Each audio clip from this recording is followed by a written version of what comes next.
राधे राधे। पिछली बार हम अर्थात 17 सितंबर को हम HF दूध की बात कर रहे थे। मुझे अपने दर्शकों से ये निवेदन करना है कि बढ़ते बच्चों के लिए पोषण एक महत्वपूर्ण विषय है। अतः जवान माता पिता के लिए ये सिद्धांत समझना ज़रूरी है। मैं ये सीरीज़ बना रही हूँ ताकि ये सिद्धांत एक बार रिकॉर्ड पर आ जाएं, ताकि स्वार्थी लोग फिर इनके विषय में जनता को भ्रमित कर इन्हें अंधेरी कोठरी में बंद न कर दें, जैसा कि पिछले 20 वर्ष से हो ही रहा है। BCM 7 की चर्चा पर लौटते हुए मैं आपसे कह रही थी कि A1 दूध के केसिन नामक प्रोटीन की डाइजेशन के समय ये टुकड़ा बनकर टूटता है। ये मिक्स्ड ब्रीड में भी पाया जाता है, परंतु A2 दूध की डाइजेशन में ये ज़ीरो है। व्यूअर्स, कई सिद्धांत मैं जानबूझकर दोहराती हूँ क्योंकि आप इन्हें जानते नहीं, अतः ये आपके मन मस्तिष्क पर अच्छी तरह से पक्की तरह से अंकित हो जाएं, आप इन्हें भूल ना सकें। अमेरिका में केवल A1 दूध उपलब्ध है। वहाँ डेयरी व्यापार बड़े स्तर पर उद्योगपतियों के अधीन है। वहाँ पैकेट पर सिर्फ % कार्बोहाइड्रेट्स, प्रोटीन तथा फैट्स ही अंकित होता है तथा तारीख लिखी होती है। इसके अतिरिक्त कंपनी का नाम और कोई विवरण नहीं कि इसमें कौन सा दूध है, क्या प्रोसेसिंग है इत्यादि। मैंने अमेरिका का उल्लेख इसलिए किया क्योंकि शीर्ष डेयरी आनंद इसी विधि से दूध का प्रसंस्करण अर्थात प्रोसेसिंग करती है। होल्स्टीन के बढ़ते दूध की मात्रा ने कई कंपनियों को गाय का दूध बेचने के लिए उत्साहित किया है, क्योंकि होल्स्टीन ज़्यादा दूध देती है तो उन्हें वो सस्ता पड़ता है। अब वे जानते हैं कि अगर जनता के मन में ये स्पष्ट हो गया कि ये होल्स्टीन दूध है तो उनका दूध बिकेगा ही नहीं, अतः वे सभी गाय का दूध मिक्स कर देते हैं। शुद्ध होल्स्टीन के दूध का रंग और स्वाद भारतीय जनता स्वीकार ही नहीं करेगी, ना ही वे गाय का सफ़ेद मक्खन स्वीकार करेंगे। ना ही ये बताया जाता है कि इसमें से क्रीम निकाल कर फिर इसमें क्या मिश्रित किया हुआ है या नहीं, जैसे कि अपने दूसरे पैकेट दूध में ये लोग करते हैं। पुनर्निर्मित दूध तो दूध कहलाने योग्य रहता ही नहीं है। अब इसका व्यापारिक रहस्य समझिए। आपको कंपनियों का घी लगभग 500 रुपये के लागत से मिल जाता है। 1 किलो घी बनाने के लिए लगभग 330 लीटर दूध की आवश्यकता होती है, और 30 लीटर दूध को अगर आप 50 से मल्टीप्लाई करेंगे तो वो 1500 रुपये हो जाता है। तो ये घी कम से कम 1000 रुपये लीटर या किलो तो होना चाहिए ना। ये घी कंपनियों के लिए बोनस है, क्योंकि उस पर उनकी कोई लागत नहीं आई। जब दूध में से क्रीम निकाली गई तो उस क्रीम के स्थान पर दूध में बाहर से वसा मिक्स कर दी गई, जो कि बहुत सस्ती होती है, और उसे छुपाने के लिए दुनिया भर की वस्तुएं तथा डिटर्जेंट आदि मिला दिया गया। ये मैं नहीं कह रही, ये डॉक्टर हर्षवर्धन जो स्वास्थ्य मंत्री हैं वो कहते हैं कि भारतवर्ष में मिलने वाला दूध 67% उसमें डिटर्जेंट मिला हुआ है। प्रिय दर्शकों, अगर आप स्वास्थ्य की अज्ञात दुविधाओं से बचना चाहते हैं तो कृपया होल्स्टीन का दूध ना अपने अबोध बच्चों को दें, ना स्वयं इसका सेवन करें।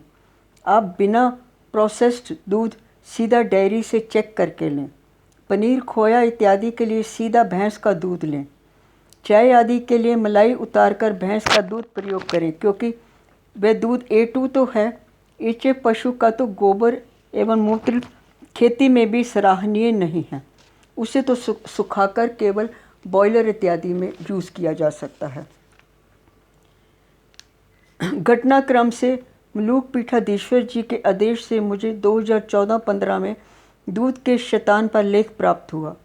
मेरी वैज्ञानिक पृष्ठभूमि के कारण मैं तब से इन तथ्यों का पीछा कर रही हूँ, परंतु 2013 के पश्चात मुझे कोई नई सूचना इस विषय पर नज़र नहीं आई। अर्थात इस विषय में वैज्ञानिकों के बीच कोई हलचल दिखाई नहीं दी। हाँ, एचएफ जैसे जैसे संख्या में बढ़ रही है वैसे वैसे लोग देसी गाय के दूध के विषय में जानकारी प्राप्त करना चाहते हैं, जानना चाहते हैं कि वो इसे कहाँ से उपलब्ध कर सकते हैं। रोगों की चर्चा करते हुए मैंने डायबिटीज़ 1 की चर्चा की। परीक्षणों से हमें ये प्रमाणित हो चुका है कि जब परीक्षण किए जाने वाले पशुओं को A1 फार्मूला खिलाया गया तो उनके रक्त प्रवाह में अवरोध आने लगा, रक्त धमनियाँ कठोर होने लगीं। कृपया स्मरण कीजिए कि देसी गाय के दूध में उपलब्ध K2 MK7 ब्लॉक हुई धमनियों को भी खोल देता है। A2 दूध हृदय अथवा मस्तिष्क की धमनियों जैसे अवांछित स्थान से कैल्शियम को हड्डियों में वांछित स्थान पर ले जाने में सहायता करता है। BCM7 एक छोटा यौगिक है जो दिमाग में पहुंचकर तांडव करने लगता है, परंतु वुडफोर्ड के बाद इस विषय को उठाने की किसी ने हिम्मत नहीं की। सभी माफियाओं की तरह दूध की इंडस्ट्री भी नहीं चाहती कि HF की असलियत उजागर हो। BCM7 तथा BCM5 के दिमाग पर अफीम जैसे प्रभाव हैं। इतना ही नहीं, ये पेप्टाइड अफीम से 5 गुना घातक है। BCM7 के विषय में कुछ स्थानों पर शोध हो रही है, अर्थात होल्स्टीन के पक्षधर इससे अछूते नहीं रह सकते, क्योंकि ये सत्यापित हो चुका है कि BCM7 का HF के A1 दूध से घनिष्ठ संबंध है। अब अफीम के प्रभाव समझ लीजिए। अफीम से खून में शर्करा तथा अधिकांश लिपिड्स अर्थात विभिन्न प्रकार की फैट बढ़ जाती है। डायबिटीज़ तथा उच्च रक्तचाप के अतिरिक्त रेस्पिरेटरी अथवा सांस लेना तथा नसें भी प्रभावित होती हैं, दैट इज़ नर्वस सिस्टम। अतः अगली बीमारी है बच्चों में ऑटिज़म तथा शिजोफ्रेनिया अर्थात एक तरह का पागलपन। WHO के अनुसार संसार में लगभग 2.5 करोड़ लोग इस बीमारी से पीड़ित हैं। कैट जैसे वैज्ञानिक ये प्रमाण देते हैं कि जिन बच्चों को ऑटिज़म अथवा शिजोफ्रेनिया की बीमारी है वो केसीन से जुड़ी हैं, क्योंकि BCM7 अथवा BCM5 उन बच्चों के रक्त तथा मूत्र के परीक्षण में पाया जाता है। अब मैं डॉक्टर मोहम्मद रसूल हक के A1 तथा A2 दूध पर किए परीक्षणों का वर्णन करूंगी जो उन्होंने अपनी डॉक्टरेट करने के लिए किए। वे नेशनल डेयरी रिसर्च इंस्टीट्यूट के स्नातक हैं, जो कि एकमात्र स्थान है जो 2013 में A1 तथा A2 दूध टेस्ट करता था, तथा इन परिणामों को पक्षपाती भी नहीं कहा जा सकता, क्योंकि ये इंस्टीट्यूट सरकार के अधीन है, इंडस्ट्री के अधीन नहीं है। परीक्षणों में डॉक्टर हक ने पाया कि A1 फार्मूले वाले पशुओं में BCM7 की उपलब्धि मिश्रित नस्ल वाले पशुओं की अपेक्षा 3.2 टाइम्स ज़्यादा थी, तथा A2 फार्मूले पर पलने वाले पशुओं में BCM7 उपस्थित ही नहीं था। अर्थात मिश्रित नस्ल वाले पशुओं में BCM7 कुछ मात्रा में तो उपलब्ध होता ही है। दर्शकों, इन परिस्थितियों में क्या आप A1 दूध से मिक्स दूध अपने परिवार को सेवन कराना चाहेंगे? HF दूध शरीर के लिए घातक है। डॉक्टर हक आगे कहते हैं कि जब चूहों को BCM7 से संयुक्त फार्मूला खिलाया गया, उनके परीक्षण अधिकतर चूहों पर थे और शायद कुछ खरगोश पर भी थे, तो उनकी आंतड़ियों में सफ़ेद रक्त कोशिकाओं की मात्रा अत्यधिक बढ़ गई, अर्थात BCM7 फार्मूला सूजन अर्थात गठिया इत्यादि का जनक हो सकता है। डॉक्टर हक भी दूध में शैतान का उल्लेख करते हैं। अब इन A1 डेयरी पदार्थों को पूर्णतया परहेज तो करना ही पड़ेगा। डॉक्टर हक के परिणामों पर NDRI की मोहर है। मैंने स्वयं भी देसी गाय के मक्खन में फैट सॉल्युबल विटामिन के साथ फैटी एसिड प्रोफाइल भी दोहराए। इस विषय पर मुझे अभी तक कोई काम इंटरनेट पर या पुस्तकों में नहीं मिला। इस प्रोफाइल में ब्यूट्रिक एसिड जैसी छोटी चेन वाले फैटी एसिड की देसी गाय के मक्खन में बहुतायत थी जो गाबा से जुड़ा है। GABA means gamma amino butyric acid, जिसे बच्चों की बीमारियों से डील करने वाले लोग उन बच्चों को शांत करने के लिए देते हैं। सीरोटोनिन तो वैसे ही सबके मस्तिष्क को शांत करता है, बड़े छोटे सभी को, तथा वो बीमारी से कनेक्टेड नहीं है। तथा लंबी चेन वाले स्टेरिक एसिड जैसे फैटी एसिड अनुपात में देसी गाय के मक्खन में कम थे। ये परिणाम परसेंटेज के रूप में उपलब्ध होते हैं। एक बढ़ेगा तो दूसरे को कम होना ही पड़ेगा। लंबी चेन वाले फैटी एसिड रक्त को गाढ़ा कर देते हैं। मैं एक इंगित अवश्य कर सकती हूँ कि ये फैटी एसिड प्रोफाइल की स्थिति HF मक्खन में अनुकूल नहीं थी।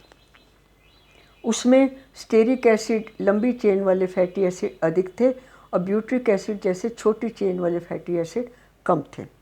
A2 मक्खन में ओमेगा 3, 6, 9 सब उपलब्ध थे तथा उनका अनुपात भी उचित था।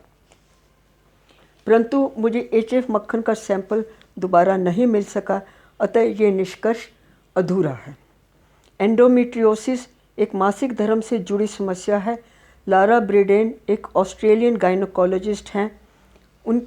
उनका अनुभव है कि दूध बंद कर देने से इस समस्या का समाधान हो जाता है। 2017 में जब लैक्टोज असहिष्णु लोगों को A2 दूध दिया गया तो उनकी स्थिति में सुधार आने लगा। ऑस्ट्रेलिया में A2 दूध मार्केटों में उपलब्ध है। न्यूजीलैंड बिना शोर मचाए चुपचाप अपना गोदान A2 में बदल रहा है। वहाँ वैसे भी घास के मैदान हैं जो गोदान के दूध के लिए अति उत्तम हैं। हमारे पास तो मूल गोदान है विविधताओं के साथ। हम सारे विश्व को हमारे पीछे आने को आमंत्रित कर सकते हैं। त्रिवेदी एवं सहयोगियों ने 2015 में ये प्रमाणित कर दिया कि DNA तथा आनुवंशिक प्रक्रियाएं BCM7 द्वारा नकारात्मक रूप से प्रभावित होती हैं। ये परीक्षण प्रमाणित करते हैं कि आंतड़ियों तथा मस्तिष्क परस्पर प्रभावित होते हैं। ये ऑटो इम्यून रोगों का युग है। संक्रामक रोग जैसे कि चेचक इत्यादि का आजकल इतना प्रकोप नहीं है। हमें HF दूध का परित्याग तो करना ही पड़ेगा। कंपनियां उपभोक्ताओं से छल कर रही हैं। पैकेट दही पर ना दूध का स्रोत बताया जाता है, ना जामन का विवरण है। ये दही पुनः जमाने में काम नहीं आता। लैक्टोबैसिलस जैसे लाभदायक बैक्टीरिया से हम वंचित रह जाते हैं। यही बैक्टीरिया दही में विटामिन K2 बनाता है और आंतड़ियों में भी K2 पैदा करता है। अतः हमें पैकेट दही से क्या लाभ। पैकेट क्रीम किस सामग्री से बनी है इसका कोई विवरण नहीं होता।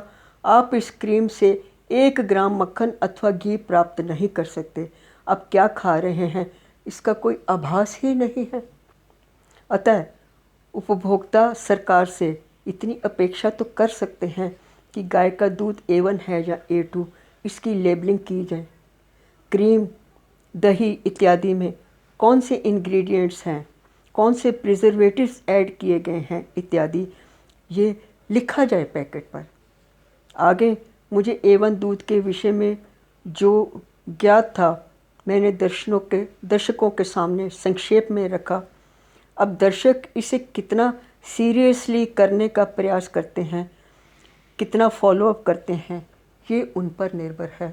वैसे समाज जल्दी से बदलता नहीं है। राधे राधे।